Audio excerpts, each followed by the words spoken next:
also like to welcome you and thank you for joining us today and following, today's unveiling.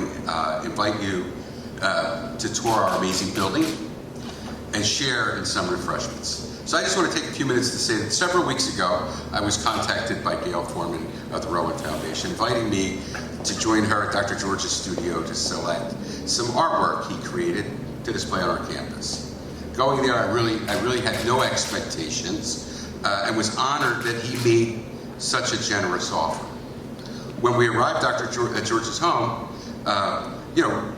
we caught up about what was going on after COVID and not being able to travel, things like this. And Dr. George was such a gracious host. He introduced us to Bob and then invited us to his basement studio. He and his team displayed several paintings, which were beautiful, and told us, look around, select what you want. Well, each painting was more beautiful than the next, and I was astonished not only by the quality, but by the quantity of the painting he's created. I recall telling Dr. George that his work needs to be publicly displayed and not collecting dust. He graciously told me to select as many as you want, as many as you like, but at this point I was just overwhelmed by the sheer volume.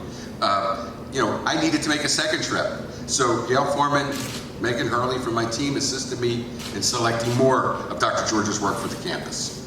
Though I was grateful, I was also honored that Rowan SOM saw both our clinical sites and our campus would be the destination for which some of his paintings are going to be displayed. But equally important is the journey of the artist. For Dr. George's journey is an inspiring story of integrity, hard work, fortitude, not just strength, tenacity, resilience, and the ability to overcome obstacles in the face of adversity.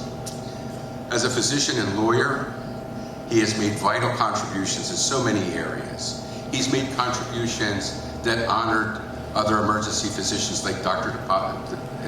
from Kennedy Hospital in the emergency room, former presidency program director. He has served in South Jersey as a board member for Inspira Hospital.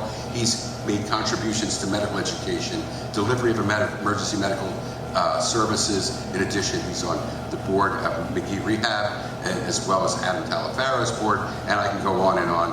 I've had several conversations with Dr. Scally, Dr. LeCompte, Dr. Cavalieri, expressing how important it will be to have Dr. George tell his story about how his journey to our medical students when they arrive next month.